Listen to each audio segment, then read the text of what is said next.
Meher. How are you, beta? Can you hear me? Yeah, I can hear you. All right, great. So tell me, how can I help you? Okay, so I'm basically gonna ask you a series of 8 questions, and Okay. and I'm just gonna record your responses. Yeah, So you're here in Delhi itself, or you're somewhere else? yeah, I'm in Gurgaon. And which school? I go to American Embassy School in Chanakyapuri in Delhi. Okay, okay, beta. And you're in year 13. Sorry, what? You're in your last grade, or you're Yeah, in which grade? I'm in 12th. I'm in 12th grade. All right, Meher. So let me answer your question. I'm not sure how good I will be, but I'll try. Okay. Oh, yeah. Okay, so I just wanted I was wondering if you could tell me a little bit about your business and about your journey that led to its creation first. So basically, our company is called Dimple Creations Private Limited. We are manufacturers of garments, which we export all over the world, which is to to US, UK, Europe, and the company has been actually in operation for last 30 years. Oh wow. This business was basically started by my parents, who are I've lost both of them, so they are no longer alive. But my husband and I run this business. I joined the business when I was about 21 years old, and I went to FIT, that's Fashion Institute of Technology in New York. So I studied apparel production management there, and I came back and started working in the company here. And basically, we have about 2,500 people who work with us. So it's a considerable amount of a size of a business, Yeah. and so that's the journey. And I continue working with the business now. And were there any specific obstacles that you faced in the process of setting up your initiative, your company? Yes, of course. Yes. Our biggest obstacles have been that garment exports is a very labor-intensive company, a labor-intensive business. So we are dependent a lot on labor, Mhm. and labor, and most, as you must have heard during even COVID, most of these laborers, they come from different villages. Yeah. So the biggest obstacles you find is that while you need skilled labor, they need to be a bit trained. But every time in summer, when they want to go away to their villages because they have their I would say they have to cultivate their crops and other things, then they don't come back. So the biggest obstacle one has is of going on training the labor, because skilled labor is what can stitch garments or do any jobs. So one of Yeah. the biggest obstacles is generally the availability of correct skilled labor. Then we've had obstacles, related to the government, because government comes up with new policies every day, especially concerning exports. That's also a big obstacle. But beyond that, of course, there is a competition you're always facing while running a business. Then you're in the international market, so there are times that there are other countries giving, be it China, Bangladesh. There are other countries that give you challenges against prices. So Yeah. those are the kind of obstacles our kind of businesses face. Mhm. And when you set up your company, was there any specific like women role models that kind of inspired you? And is there anything that you've learned from So, them? so basically, my business was started by my mom. So she herself was a woman. So she really inspired me, Mhm. because we are three sisters, and my dad was a professional. He was a chartered accountant by profession. So I definitely looked at my mom as the role model always, because in those times to bring up three girls was not easy. And she started this business from a house, from a home. The home we used to live in Mhm. is where the living room is where she started from, and she had the guts to start by stitching things herself, go into the small gullies or lanes of places in Delhi where they would dye buttons or laces. So she worked very hard as a woman, though she had no professional experience. She took the plunge because she needed to make the ends meet and bring up her children, Yeah. and give us our three good meals. So my mother, I would say, has been my biggest role model. The reason that I thought I would get professionally qualified, and I had the opportunity and the good fortune of going to New York to study. And then when I came back, my mother decided to retire.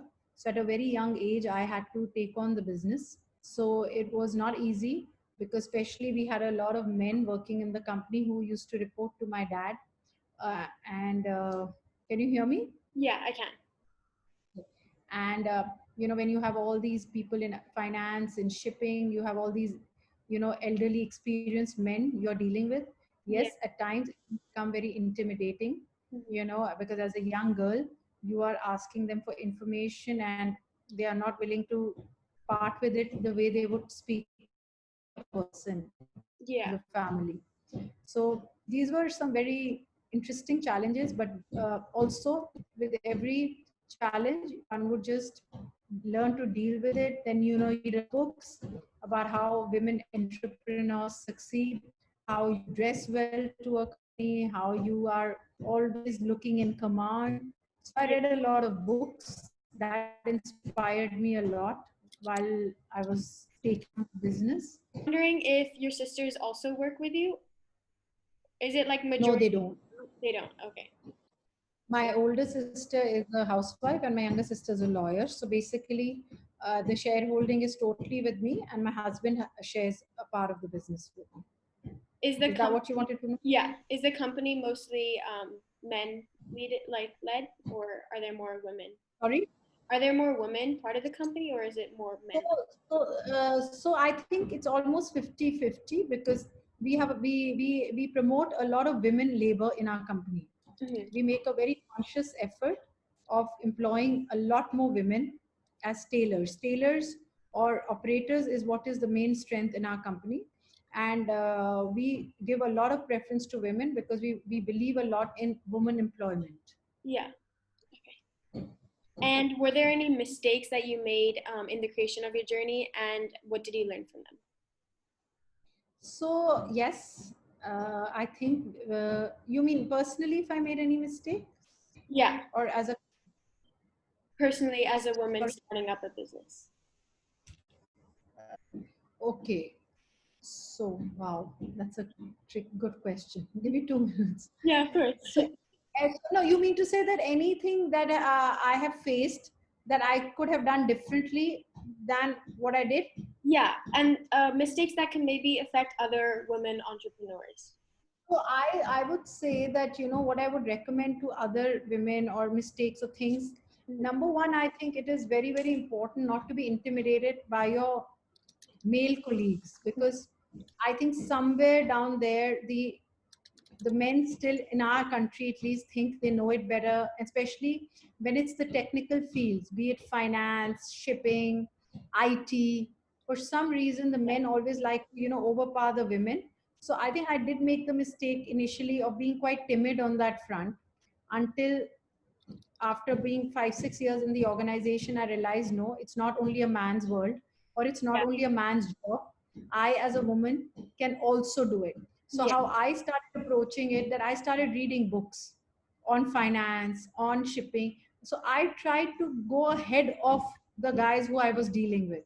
yeah, So that was one of the things that initially I got quite intimidated. And I do uh, I would like all the women out there to know that there is nothing that women don't know that men know. So we need mm, to always have a demeanor or a body language in front of these men where yeah, they feel that no, this woman could also know it, right? So yeah, that's one thing. I think I was quite timid initially, and I did get overwhelmed or I did get intimidated by men around me on certain technical fields, which I've overcome now. mm, The second the second thing that I would I think tell the women entrepreneur or suggest or recommend is that some form of professional education in the field they are planning to take on is important. And in case one has not had the opportunity to have had that professional education, there is never any harm learning about the field you are getting into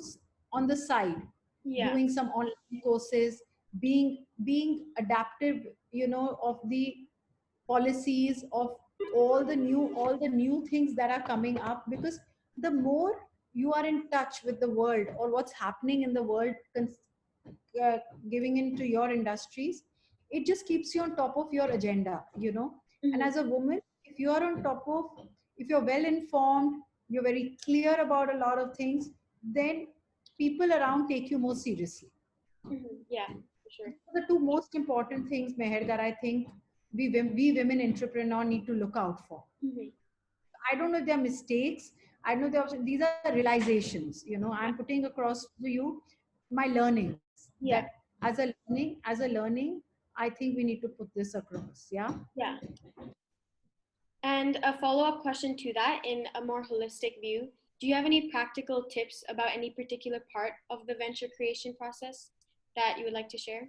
My tip would only be that there is a myth these days to the youngsters or to a lot of women, kids, people saying, oh, we want to do something of our own. Oh, we want to make a name for a mark for ourselves, you know. Well, everybody would say this is for our parents, or this is for, or this was done by our parents, and, you know, we just carried it on. That is something that I would like to make a small, uh, like a declaration that nothing is easy in this world. So no matter you take on a family run business, no matter you go in for a startup, and no matter you go be a part of a multinational, right? At a good, like a CEO or a VP, or at a VP position, correct? So what is very important is that for us to realize, you know, family run businesses are as challenging as a startup or a, you know, working with a multinational. So it has everything to do with your attitude. I feel it has a lot to do with your state of mind. It has a lot to do with your ambition or your intent. So if you have an intent is the key word. If as a youngster or as a young entrepreneur, your intent is to succeed, your intent is to do well, then once your intent is clear, you will work towards it. And I don't, and yes, we are as women, sometimes we are disadvantaged on some fronts here and there, but I don't think being the sex really matters any longer. Be it a man or a woman, either of us can be successful as and when we want, as long as we have the intent to succeed. Yeah. You know, so that's all I have to say. So my last question relates to some of the things you touched upon about the gender-based roles in companies, and I was wondering if there's anything that other women entrepreneurs can play in combating that gender discrimination in the professional field in general. You know, to combat this is that you should be well informed. You need to read a lot. You need to, you know, be in touch with organizations that specialize in your fields, because uh, the men just think they know it all, and that's what I feel in this industry, in this world. And as a women, if we know our basis, our fact, in fact the word is, if you know your facts and figures correct, there's nobody who can kind of overpower you. Yeah. If you sit in a board meeting tomorrow with 10 men and 3 women, you know, the men will obviously always think they are the ones who know it all. But you will see today, you know, if wherever you see the successful women, you always see that their facts and figures are in place. Yeah. And once your facts and figures are in place, I think you are definitely with it. You know, I mean, you can always make the difference. The idea is of making a difference when you're sitting with a group of people. So that's all I have to add. Thank Hope you so that much. Yeah, it definitely did. I'm not an expert at giving interviews or sharing things, but I've tried my best to give Thank you you. my insight. And if you want to get back to me with anything, beta, you can still get back. Okay. Thank you. Thank you so much. Have a good day, Meher. All right. Bye. Bye. Bye. Bye.